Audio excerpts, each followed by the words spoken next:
आज हम BA first semester history के paper ancient and early medieval India का यूनिट 1 का पार्ट 1 शुरू करने जा रहे हैं। हमारी पूरी वीडियो एग्जाम ओरिएंटेड होने वाली है। हम बहुत लंबा खींच तान के नहीं पढ़ने वाले हैं। जो हमारे एग्जाम में स्कोर करने लायक है, हम सिर्फ वही चीज़ का यहाँ पर अध्ययन करने वाले हैं। और पीडीएफ भी आपको कहाँ से मिलेगा, पूरा सिलेबस क्या है, हम कैसे पढ़ने वाले हैं, इस सब की जानकारी मैंने पहले वीडियो में दी हुई है। लिंक डिस्क्रिप्शन पर है, जाकर जरूर देखिएगा। तो देखिए, यूनिट 1 का पार्ट 1 हम आज शुरू करने जा रहे हैं। तो पहले हम देखेंगे यूनिट 1 में हम कितने पार्ट पढ़ेंगे और यूनिट 1 के पार्ट 1 पर हमें आज क्या क्या पढ़ना है, ये सब देखेंगे। तो यूनिट 1 के हम टोटल 3 पार्ट पढ़ने वाले हैं। पूरे सिलेबस की जानकारी पहले ही दी है, वो जाकर जरूर देख लीजिए।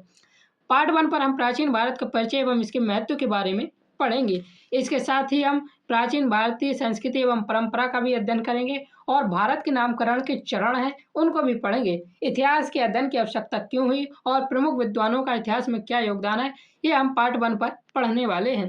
पार्ट 2 पर हम प्राचीन भारतीय इतिहास के स्रोत पढ़ेंगे, जिसमें साहित्यिक स्रोत और पुरातात्विक स्रोत पढ़ेंगे। फिर पार्ट 3 पर हम प्राग ऐतिहासिक भारत पढ़ेंगे, जिस पर हम पाषाण युग और ताम्र पाषाण संस्कृति पढ़ेंगे। तो आपको ये तीनों पार्ट जरूर पढ़ने हैं, यहाँ से क्वेश्चन पूछे जाते हैं। तो यूनिट 1 से, यूनिट 3 से और गुप्त साम्राज्य से यहाँ से क्वेश्चन पूछे जाते हैं। तो मैं आपको बता दिया मैंने पहले, वो जाकर जरूर देख लें। तो इस यूनिट में तीनों ही पार्ट से आपके सबसे ज़्यादा क्वेश्चन पूछे जाते हैं, तो पार्ट 3 से पूछे जाते हैं, ये याद रखना। तो देखिए, हमने जो पढ़ना है हमने वो आपको बता दिया है। अब यहाँ से क्वेश्चन देख लीजिए। जो पार्ट 1 से हमारे क्वेश्चन बनते हैं उनको मैं आपको थोड़ा समझा दूं किस प्रकार से क्वेश्चन बनते हैं। पहला पूछा जाता है, प्राचीन भारतीय इतिहास का परिचय दीजिए। यह इतिहास की उत्पत्ति कहाँ से हुई है, इतिहास का अध्ययन क्यों आवश्यक है, ये पूछा जाता है।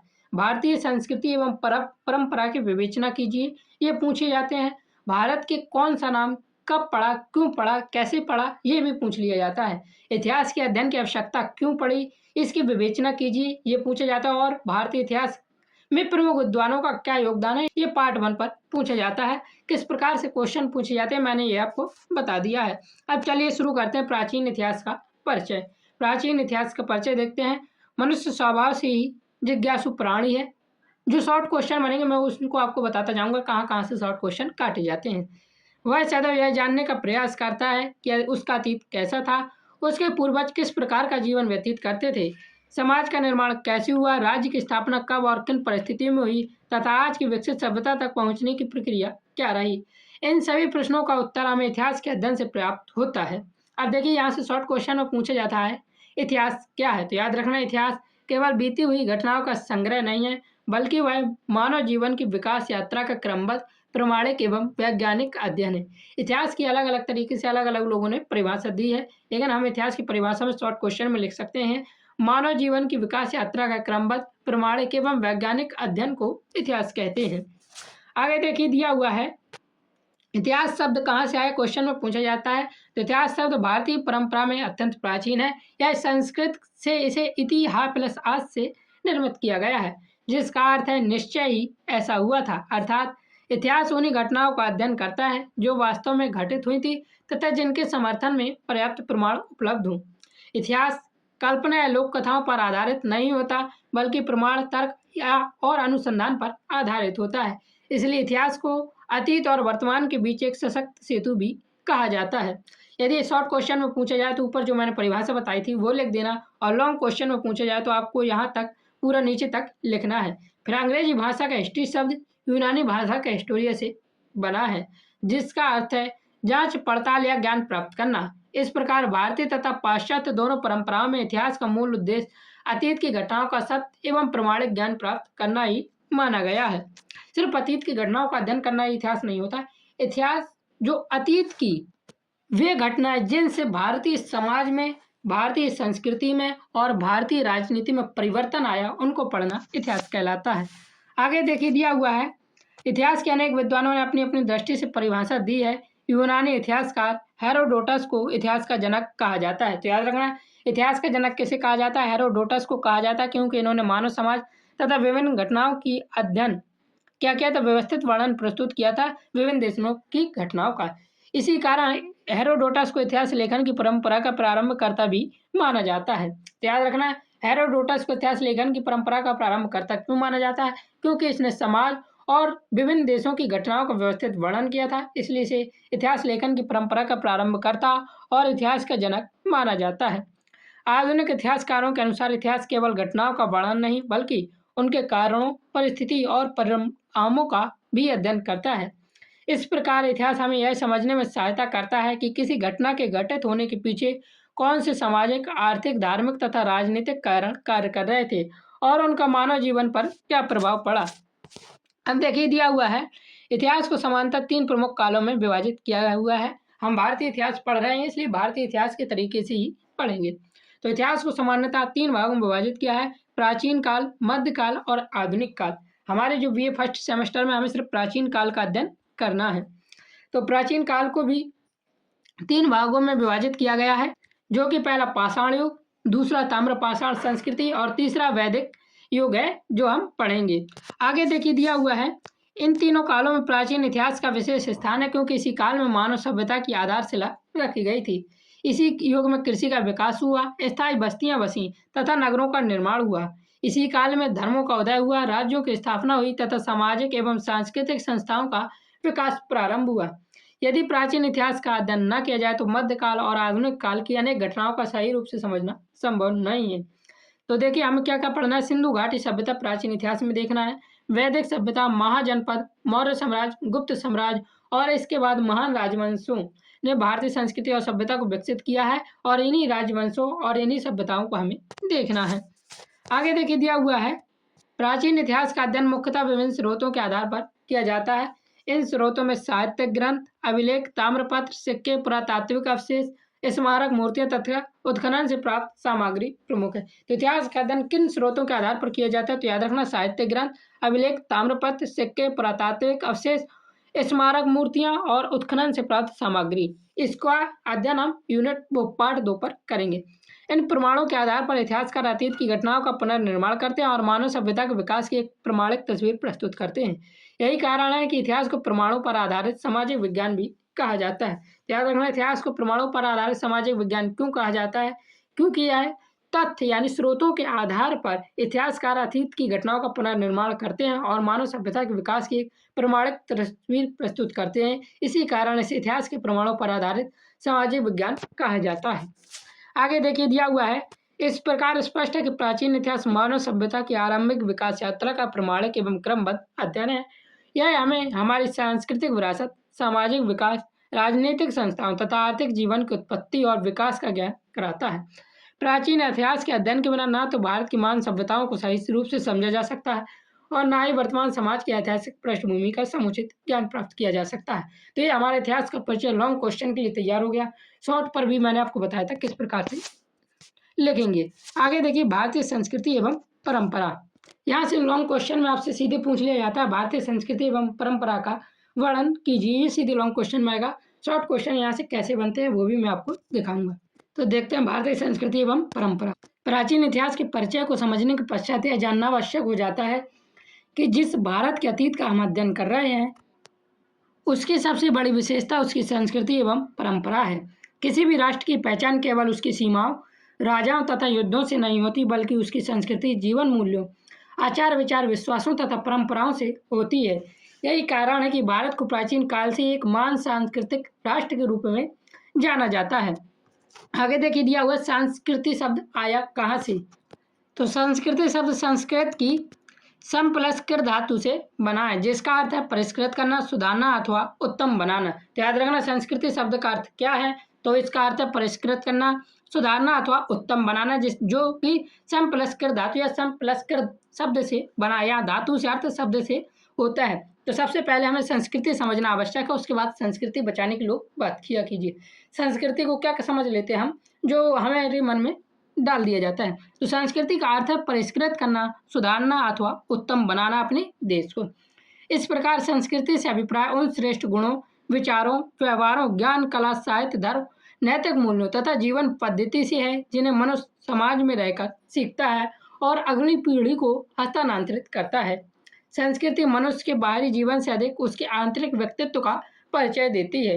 किसी समाज की सोच, उसके आदर्श, उसकी भाषा, उसके धार्मिक विश्वास, उसकी कला और उसकी जीवन शैली मिलकर उसकी संस्कृति का निर्माण करते हैं। आपने नेताओं के मुँह से सुना होगा, हमें अपनी संस्कृति बचा कर रखना है। लेकिन यदि उनसे क्वेश्चन कर दिया जाए संस्कृति है क्या? तो उनसे यही ना बने, लेकिन आपसे बनना चाहिए। पेपर में पूछा जाता है संस्कृति शब्द का अर्थ क्या है? संस्कृति से क्या तर्क है, क्या महत्व है इसका, ये सब पूछे जाते हैं।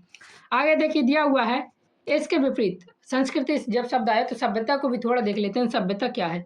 सभ्यता मनुष्य के भौतिक विकास का परिचायक है, यानी उत्तम भवनें, सड़कें, नगर परिवहन, वैज्ञानिक उपकरण तथा तकनीकी प्रगति को सभ्यता के अंतर्गत आते हैं। तो संस्कृति और सभ्यता में आप अंतर समझ गए होंगे। इसलिए कहा जाता है कि सभ्यता मनुष्य के बाहरी जीवन को विकसित करता है, जबकि संस्कृति उसके आंतरिक जीवन को परिष्कृति करती है। दोनों एक दूसरे के पूरक है, परंतु एक दूसरे के समान नहीं है।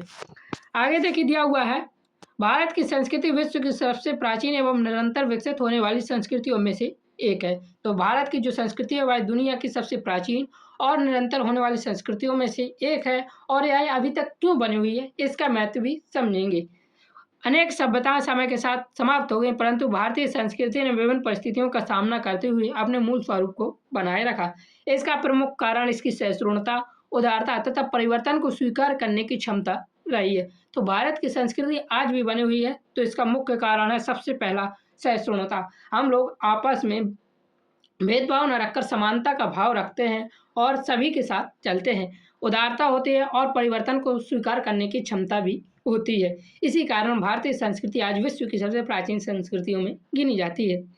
भारत में समय समय पर अनेक जातियां, धर्म, संस्कृतियां आई, किंतु भारतीय संस्कृति उन्हें आत्मसात करते हुए स्वयं को और अधिक समृद्ध बनाया। भारतीय संस्कृति ने उन्हें अलग नहीं किया, इसलिए भारतीय संस्कृति आज भी जीवित है। जिन संस्कृतियों ने दूसरी जातियों, दूसरे धर्म या दूसरी संस्कृति को अपने में समाहित नहीं किया है, वो संस्कृतियां धीरे धीरे करके नष्ट हो गई हैं। तो भारतीय संस्कृति के रहने का मुख्य कारण जातियां, धर्म और संस्कृतियां आईं, लेकिन भारत ने उसको अपने ऊपर आत्मसात किया और स्वयं को अधिक समृद्ध बनाया है। आगे देखिए दिया हुआ है, भारतीय संस्कृति की सबसे महत्वपूर्ण विशेषता इसकी प्राचीनता है। इसके प्रमाण सिंधु घाटी सभ्यता, वैदिक सभ्यता, उपनिषद, रामायण, महाभारत तथा अनेक पुरातात्विक अवशेषों से प्राप्त होते हैं। आगे देखिए दिया हुआ है, भारतीय संस्कृति की दूसरी प्रमुख विशेषता इसकी निरंतरता है। पहली विशेषता प्राचीनता, दूसरी विशेषता निरंतरता है। अनेक राजनीतिक परिवर्तन हुए, विदेशी आक्रमण हुए, सामाजिक बदलाव भी हुए, इसके बावजूद भी भारतीय जीवन के मूल आज भी सुरक्षित हैं।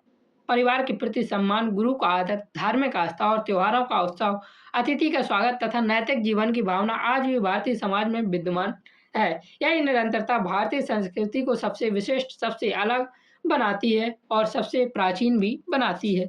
आगे देखिए दिया हुआ है, भारतीय संस्कृति की एक अन्य महत्वपूर्ण विशेषता जिसे सहिष्णुता या समन्वय कहते हैं। भारत ने कभी भी किसी एक विचारधारा को ही अंतिम सत्य नहीं माना है। यह वैदिक धर्म, जैन धर्म, बौद्ध धर्म, शैव, वैष्णव, सिख तथा अनेक धार्मिक परंपराओं के साथ साथ विकसित हुई है। विविधताओं के बावजूद भारतीय समाज ने सर्वधर्म समभाव तथा वासुदेव कुटुंबकम जैसे महान आदर्शों को अपनाया। यही कारण है कि भारत को विविधताओं में एकता का देश भी कहा जाता है। तो हमारी संस्कृति किस प्रकार से बनी हुई है, ये भी हमें अध्ययन करना आवश्यक है, ताकि हमें नेता लोग इसमें भड़काकर हमारी संस्कृति को ही नष्ट न कर दें। आगे देखिए दिया हुआ है, संस्कृति के साथ साथ परंपरा का भी महत्वपूर्ण स्थान है। परंपरा का अर्थ उन रीति रिवाजों, मान्यताओं, सामाजिक नियमों, धार्मिक अनुष्ठानों तथा जीवन मूल्यों से है जो एक पीढ़ी से दूसरी पीढ़ी को हस्तांतरित होते हैं। तो परंपरा, संस्कृति और सभ्यता में आप अंतर समझिएगा। परिवार, विवाह, संस्कार, पर्व, त्योहार, लोक कला, लोकगीत, व्रत, पूजा पद्धति तथा सामाजिक व्यवहार भारतीय परंपरा के महत्वपूर्ण अंग है। परंपराएं समाज को स्थिरता प्रदान करती है तथा लोगों को अपनी सांस्कृतिक जड़ों से जोड़कर रखती है। तो याद रखना, संस्कृति और परंपरा दोनों एक अलग चीज है। संस्कृति, सभ्यता और परंपरा ये तीनों अलग है, लेकिन एक दूसरे के पूरक हैं। आगे देखिए दिया हुआ है, इस प्रकार भारतीय संस्कृति परंपरा केवल अतीत की ही धरोहर नहीं है, बल्कि वे भारतीय समाज की आत्मा है। प्राचीन इतिहास का अध्ययन हमें यह समझने में सहायता करता है कि भारतीय संस्कृति किन परिस्थितियों में विकसित हुई, उसका मूल तत्व क्या है तथा मानव सभ्यता को कौन कौन से अमूल आदर्श प्रदान किए हैं। यही कारण है कि भारतीय संस्कृति विश्व की सबसे समृद्ध, प्राचीन एवं जीवंत सांस्कृतिक परंपराओं में स्थान प्राप्त है, और हमें ये स्थान हमेशा प्राप्त कराए रहना है।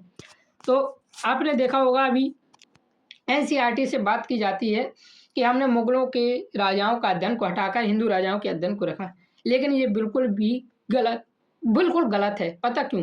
जब हम किसी राजा को हटा देते हैं, जैसे हमने 1200 ईस्वी तक हमारे हिंदू राजाओं का शासन रहा, लेकिन उसके बाद विदेशी आक्रमण हुए, मुस्लिम आक्रमण हुए।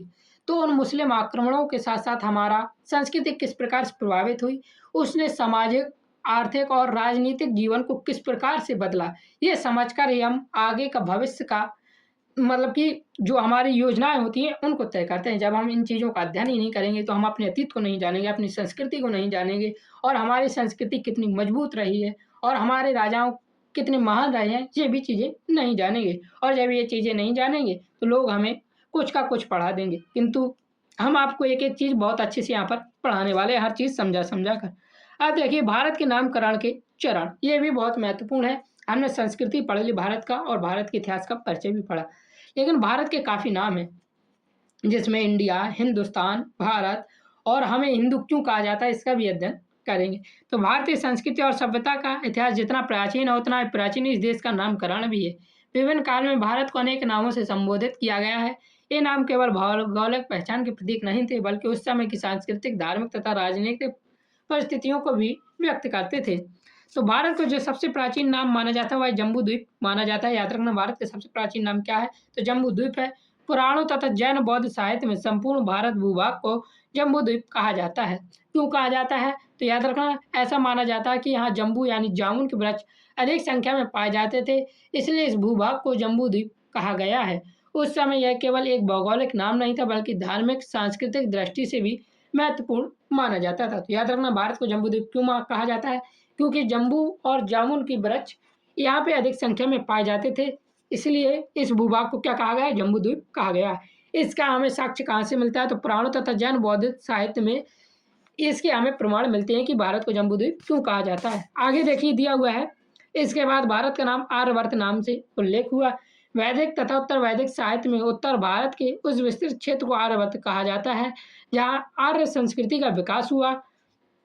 याद रखना मनुस्मृति के अनुसार हिमालय से विंध्य पर्वत तक पूर्वी और पश्चिम समुद्रों के मध्य का प्रदेश आर्यवर्त कहलाता है। मनुस्मृति ये वही पुस्तक है जिसे भीमराव अंबेडकर ने जलाया था, ये भी याद रखना। इसी के अनुसार हिमालय से विंध्य पर्वत तक पूर्वी और पश्चिम समुद्रों के मध्य का प्रदेश आर्यवर्त कहलाया गया था। यह नाम मुख्यतः सांस्कृतिक और धार्मिक दृष्टि से महत्वपूर्ण था, क्योंकि इसी क्षेत्र में वैदिक परंपराओं का व्यापक विकास हुआ था। तो याद रखना भारत का नाम आर्यवर्त क्यों पड़ा और इसका विस्तार कहाँ तक था, आर्यवर्त क्यों कहा गया। याद रखना ये सब बहुत बार रिपीट होते हैं पेपर में। समय के साथ साथ भारत को भारतवर्ष नाम से भी जाना गया। इस नाम का संबंध प्राचीन परंपराओं के अनुसार राजा भरत से माना जाता है, जिन्हें एक महान और प्रतापी शासक माना गया। विष्णु पुराण में उल्लेख मिलता है कि जिस भूमि पर भरत के संतानों का निवास था, वह भरतवर्ष कहलाई। आज भी भारतीय संविधान के अनुच्छेद 1 में स्पष्ट रूप से लिखा गया है, भारत अर्थात इंडिया राज्यों का एक संघ होगा। तो भारतीय संविधान में जो है हमारे दो नामों को वो मिला है, क्या नाम लिखा है? भारत और इंडिया, दो नामों को यहाँ पे योगदान मिला है। तो भारत और इंडिया नाम से हमारे संविधान में जाना जाता है। और किस अनुच्छेद में है? तो अनुच्छेद 1 में ये स्पष्ट रूप से लिखा गया है। इससे स्पष्ट होता है कि भारत नाम एक ऐतिहासिक परंपरा आज भी जीवित है। विदेशी लोगों ने भारत को एक अन्य नाम हिंद या हिंदुस्तान से भी संबोधित किया। मैं भारत नाम की एक और बात बता दूं, आपने भरत का नाम सुना होगा कि मतलब कि भरत जो शब्द आया वह किस धातु से आया, तो या किस शब्द से आया? तो भृत शब्द से आया है। किस शब्द से आया? भृत शब्द से आया, जिसका अर्थ होता है धारण करना, पोषण करना। याद रखना यहाँ पर एक विष्णु पुराण में एक प्रसिद्ध श्लोक भी मिलता है, उत्तरम यत् समुद्रस्य हिमाद्रिश्यो दक्षिणम वर्ष तद भारतम नाम भारती यत्र संतति। अर्थात जिसका अर्थ समुद्र के उत्तर और हिमालय से दक्षिण का जो देश है वह भारत कहलाता है और उसके निवासी भारतीय है। तो ये भी भारत नाम का मिलता है। कहाँ पर मिलता है? विष्णु पुराण में इस श्लोक के माध्यम से मिलता है। ये देखिए विदेशी लोगों ने आगे देखिए दिया हुआ है, विदेशी लोगों ने भारत के एक अन्य नाम हिंद या हिंदुस्तान से भी संबोधित किया। इसका संबंध सिंधु नदी से है। ईरानी लोग सा का उच्चारण हा के रूप में करते थे, इसलिए उन्होंने सिंधु को हिंदू कहा और सिंधु नदी के पार रहने वाले लोग देश को हिंद कहा। आगे चलकर अरब यात्री और मुस्लिम शासकों ने भी इसी नाम का प्रयोग किया, जिससे हिंदुस्तान शब्द प्रचलित हो गया। मध्यकाल में यह नाम विशेष रूप से उत्तर भारत के लिए अधिक प्रयोग किया जाता है, किंतु धीरे धीरे संपूर्ण देश के लिए भी इसका उपयोग होने लगा। अब कोई भी आपको नाम के आधार पर न लड़ा पाए, इसलिए आपको यह भी जानना आवश्यक है कौन नाम क्यों पड़ा था। अब देखिए इंडिया नाम के पीछे भी हम जानते हैं कि क्यों पड़ा इंडिया नाम। तो यूनानी यात्रियों ने भारत को इंडिका तथा इंडोस नाम से संबंधित किया। सिकंदर के भारत अभियान के बाद यूनानी लेखकों ने सिंधु नदी के आधार पर इस देश का नाम इंडोस रखा था। ये जब की बात है, जब चंद्रगुप्त मौर्य के शासन के पहले की बात है। सिकंदर भारत विजय पर नहीं, विश्व विजय पर निकला था। तब जाकर इन्होंने क्या कहा था, भारत को इंडिका तथा इंडोस नाम से संबंधित किया और इस देश का नाम इंडोस रखा था। तो इंडोस नाम क्यों पड़ा और यही आगे चलकर हमारा इंडिया नाम भी लैटिन भाषा में इंडिया बन गया था। तो यदि आपको कोई ये भड़काए कि भारत का नाम भारत होना चाहिए, इंडिया नहीं होना चाहिए, तो आप उनके बहकावे में ना आए। अंग्रेजी भाषा में देखिए आज भी भारत के लिए इंडिया शब्द का ही प्रयोग इसी परंपरा का परिणाम है, याद रखना। आगे देखिए दिया हुआ है, आधुनिक काल में भारत को दो प्रमुख नामों से जाना जाता है, भारत और इंडिया, और इसे ही संविधान में मान्यता प्राप्त है। भारत हमारी सांस्कृतिक, ऐतिहासिक और पारंपरिक पहचान का प्रतीक है, जबकि इंडिया अंतर्राष्ट्रीय स्तर पर प्रचलित नाम है। भारतीय संविधान में इन दोनों नामों का समान रूप से मान्यता प्रदान की है। किसी को भी छोटे या किसी को भी बड़ा नहीं माना गया, दोनों को समान रूप से ही मान्यता प्राप्त है और हमें अपने संविधान के अनुसार ही चलना है। आगे देखिए दिया हुआ, भारत के नामकरण के इतिहास से यह स्पष्ट करता है कि समय के साथ इस देश के नाम बदलते रहे, परंतु इसकी सांस्कृतिक पहचान और राष्ट्रीय एकता निरंतर बनी रही। जम्बू द्वीप से लेकर भारत और इंडिया तक की यात्रा केवल नामों का परिवर्तन नहीं, बल्कि भारतीय सभ्यता के निरंतर विकास का भी परिणाम है। इसी कारण भारत को विश्व की सबसे प्राचीन एवं निरंतर जीवित सभ्यताओं में स्थान प्राप्त है। तो यहाँ से लॉन्ग क्वेश्चन आपको पूछ लिए जाएंगे कि भारत के नामकरण के चरणों को की विस्तृत व्याख्या कीजिए, या सीधे आपको नाम दे दिया जाएगा और यह नाम क्यों पड़ा है, ऐसे करके आपको शॉर्ट क्वेश्चन बन जाएगा। अब देखिए इतिहास के अध्ययन की आवश्यकता क्यों है। हमने यहाँ तक देखा, इतिहास का परिचय देखा, भारत के नामकरण के चरण देखे, लेकिन हमारे मन में एक प्रश्न उठता है, हमें इतिहास पढ़ना आवश्यक क्यों है। अपने कई लोगों के मन से सुना होगा, हम इतिहास पढ़ कर क्या करेंगे, सन को रटकर क्या करेंगे। तो इसी बात का जवाब हम यहाँ पर खोजेंगे, इतिहास के अध्ययन की आवश्यकता क्यों है, और यहाँ से पेपर में भी महत्वपूर्ण प्रश्न बनता है और लॉन्ग क्वेश्चन यहाँ से ज़्यादातर बनता है। भारत के नामकरण तथा उसकी संस्कृति परंपरा का अध्ययन करने के पश्चात यह प्रश्न स्वाभाविक रूप से उठता है कि इतिहास का अध्ययन करना क्यों आवश्यक है। क्या इतिहास केवल बीते हुए समय की घटनाओं का विवरण है अथवा उसका वर्तमान और भविष्य से भी कोई संबंध है। ये प्रश्न उठता है, क्या इतिहास केवल बीती हुई घटनाओं का है, और अगर बीती हुई घटनाओं का अध्ययन है तो हमें पढ़ना आवश्यक क्यों है, या फिर इसका वर्तमान और भविष्य से भी कोई संबंध है। ये क्वेश्चन हमारे मन में उठता है। तो इतिहास का अध्ययन देखिए केवल अतीत को जानने के लिए नहीं, बल्कि वर्तमान को समझने और भविष्य का निर्माण करने के लिए किया जाता है। इसलिए इतिहास को मानव समाज का दर्पण, अनुभवों का भंडार कहा जाता है। अब भविष्य का निर्माण किस प्रकार से किया जाएगा, तो देखिएगा, जैसे कोई हमने स्कीम लाई थी, वह भूतकाल में किसी राजा के द्वारा असफल हो गई थी। क्यों असफल हुई थी, हम उस बात का अध्ययन करेंगे। किस प्रकार से वो नीति लाई गई थी, उस बात का अध्ययन करेंगे। और फिर उस नीति को यदि हमें भविष्य में लाना होगा तो किन बातों का ध्यान रखना होगा, इस बात का अध्ययन करेंगे। तो इस प्रकार से स्पष्ट होता है कि यह भविष्य का निर्माण करने के लिए भी इसका अध्ययन आवश्यक है।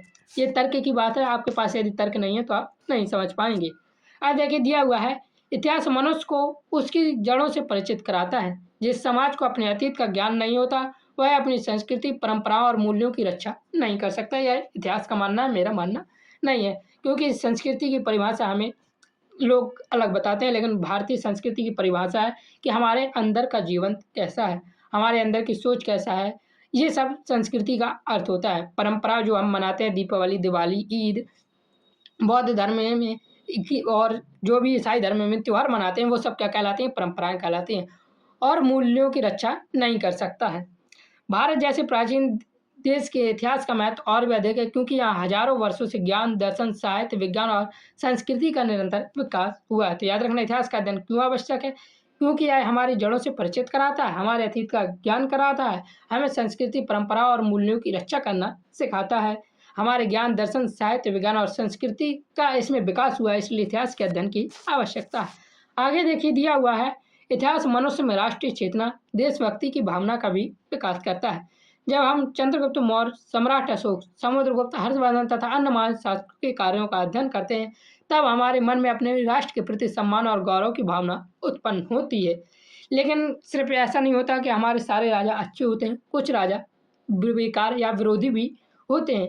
तो इसका भी हम देखेंगे कि हमें उनका अध्ययन भी करना क्यों आवश्यक है। इस प्रकार भारत की प्राचीन सभ्यता, नालंदा और तक्षशिला जैसी शिक्षा केंद्र भारतीय गणितज्ञ, वैज्ञानिक तथा दार्शनिकों की उपलब्धियां अपने अतीत पर गर्व करना सिखाती है। आगे देखिए दिया हुआ है, अतीत केवल या इतिहास केवल सफलताओं का ही नहीं बल्कि असफलताओं का भी अध्ययन कराता है। अब ये नहीं है कि हमारे कुछ राजा बहुत अच्छे थे तो सभी राजा अच्छे हो जाएंगे, कुछ राजा बुरे थे जिन्होंने उनकी आंतरिक कलह, राजनीतिक अस्थिरता और आर्थिक दुर्बलता तथा विदेशी आक्रमणों के कारण समाप्त हो गए। इन घटनाओं का अध्ययन हमें यह शिक्षा देता है कि समाज में एकता, अनुशासन और नैतिकता का अभाव होगा तो किसी भी राष्ट्र का पतन निश्चित है। तो हमें ये अध्ययन करना भी आवश्यक है कि किसी राष्ट्र का पतन क्यों हुआ, ताकि आगे चलकर हम वो गलती दोबारा न दोहराएं। इस प्रकार इतिहास हमें अपनी भूलों से सीखने की प्रेरणा देता है। तो इसलिए हमें विदेशी मुस्लिम आक्रमणों का अध्ययन करना भी आवश्यक हो जाता है, ताकि हम सीखें कि मुस्लिम आक्रमण क्यों हुए, उन्होंने क्या किया, भारत में किस प्रकार से फूट डाली। ये सब समझकर हम अपने इतिहास की भूलों से सीखें और उस सीख से प्रेरणा लें और आगे चलकर ऐसी भूल ना करें। आगे देखिए दिया हुआ है, इतिहास का अध्ययन वैज्ञानिक दृष्टिकोण का भी विकास करता है। जो तर्क की शक्ति होती है, इतिहास के अध्ययन से वो तर्क की शक्ति आती है। इतिहास किसी घटना को बिना प्रमाण के स्वीकार नहीं करता, वह अभिलेख को पुरातात्विक अवशेषों, साहित्यिक ग्रंथों तथा अन्य स्रोतों के आधार पर निष्कर्ष निकालता है। इससे लोगों में तर्क, विश्लेषण और प्रमाणों के आधार पर विचार करने की क्षमता विकसित होती है, और जो इतिहास का अध्ययन नहीं करेगा उसमें तर्क करने की क्षमता भी नहीं होगी। इतिहास विभिन्न सभ्यताओं और संस्कृतियों के बीच संबंध स्थापित करता है। यह हमें बताता है कि विश्व की विभिन्न जातियां, देशों ने एक दूसरे से क्या सीखा, मानव सभ्यता के विकास में किसका क्या योगदान रहा है। इससे विश्व बंधुत्व और अंतर्राष्ट्रीय सहयोग की भावना भी विकसित होती है और पूरी दुनिया को हम एक सशक्त दुनिया बना सकते हैं, एक अच्छा देश बना सकते हैं, एक अच्छा राज्य बना सकते हैं और पूरी दुनिया में हम भाईचारा भी निभा सकते हैं। अतः स्पष्ट है कि इतिहास का अध्ययन मनुष्य में बौद्धिक, नैतिक, सामाजिक और राष्ट्रीय विकास का आधार है। इतिहास हमें अतीत से जोड़ता है, वर्तमान को समझने की दृष्टि देता है और भविष्य के निर्माण के लिए प्रेरणा प्रदान करता है। अब देखिए, प्राचीन भारत के इतिहास में प्रमुख विद्वानों का योगदान है, जिनसे शॉर्ट क्वेश्चन ही ज़्यादातर पूछे जाते हैं, उनको देख लेते हैं। प्राचीन भारत के इतिहास का स्वरूप आज जिस रूप में हमारे सामने, वह केवल प्राचीन ग्रंथों या लोक कथाओं का परिणाम नहीं है। इनके पीछे अनेक इतिहासकार, पुरातत्वविदों तथा मानव शास्त्रियों का वर्षों का परिश्रम और अनुसंधान निहित है। अर्थात इसका ये मतलब है कहने का, हमारे पास स्रोत तो होते हैं, लेकिन उन स्रोतों का अध्ययन करके जो हमारे इतिहासकारों ने इतिहास बनाया है, वो किसी इतिहासकार, पुरातत्ववादी और मानव शास्त्रियों के परिश्रम का ही परिणाम है। नहीं तो क्या होता, अभिलेख धरे के धरे रह जाते, हम इतिहास का अध्ययन भी नहीं कर पाते। इन विद्वानों ने अभिलेखों, सिक्कों, पुरातात्विक अवशेषों, प्राचीन ग्रंथों तथा उत्खनन से प्राप्त प्रमाणों का गहन अध्ययन करके भारत के प्राचीन इतिहास का वैज्ञानिक पुनर्निर्माण किया। इनके योगदान के बिना प्राचीन भारत के इतिहास को समुचित जानकारी प्राप्त करना संभव नहीं था। तो सबसे पहले देखिए दिया हुआ है, इन्हीं विद्वानों सबसे पहले रॉबर्ट ब्रूस फूट का नाम अत्यंत सम्मान के साथ लिया जाता है। इनका परिचय पूछा जाता है तो मैंने वो परिचय लिया हुआ है, बहुत बार पेपर में रिपीट भी हुए हैं ये क्वेश्चन, तो 100% ये याद करके जाना, आपके पेपर में 1-2 क्वेश्चन देखने को ही शॉर्ट में मिल जाएगा। भारतीय प्राग ऐतिहासिक पुरातत्व का जनक किसे कहा जाता है? रॉबर्ट ब्रूस फूट को कहा जाता है और इतिहास का जनक हेरोडोटस को कहा जाता है। तो अब भारतीय इतिहास की बात है तो भारतीय प्राग ऐतिहासिक पुरातत्व का जनक रॉबर्ट ब्रूस फूट को कहा जाता है। इनका जन्म 1834 ईस्वी में इंग्लैंड में हुआ था। ये भूवैज्ञानिक के रूप में भारत आए थे, किंतु उन्होंने भारत के प्राग ऐतिहासिक अध्ययन में असाधारण योगदान दिया। वर्ष 1863 ईस्वी में तमिलनाडु के पलरव नामक स्थान से उन्होंने पहले भारत का पहला पाषाणकालीन पत्थर का औजार खोजा, जो कि हम पार्ट 3 पर विस्तार से भी पढ़ेंगे। इस खोज ने सिद्ध कर दिया कि भारत में भी आदि मानव का निवास था और यहाँ प्राग ऐतिहासिक संस्कृति का विकास हुआ था। बाद में उन्होंने दक्षिण भारत के अनेक क्षेत्रों में सर्वेक्षण कर हजारों प्राग ऐतिहासिक उपकरणों की खोज की। उनके अनुसंधानों ने भारतीय प्राग ऐतिहासिक इतिहास के अध्ययन की मजबूत नींव रखी। इसी कारण उन्हें भारतीय प्राग ऐतिहासिक पुरातत्व का जनक कहा जाता है। किसे? रॉबर्ट ब्रूस फूट को कहा जाता है। ये इनका परिचय हो गया, शॉर्ट क्वेश्चन में बार बार रिपीट होता है। आगे देखिए दिया हुआ है, प्राचीन भारतीय इतिहास की व्याख्या को नई दिशा देने वाले विद्वानों में दामोदर धर्मांध, कोशाम्बी, डी.डी. कोशाम्बी का भी स्थान अत्यंत महत्वपूर्ण है। आगे देखिए, प्राचीन भारतीय इतिहास की व्याख्या को नई दिशा देने वाले विद्वानों में दामोदर धर्मांध, कोशाम्बी का भी स्थान महत्वपूर्ण है। तो इनका भी परिचय पेपर में बार बार रिपीट हुआ है। तो दामोदर धर्मांध कोशाम्बी का जन्म 1907 ईस्वी में कोसबेन, गोवा में हुआ था।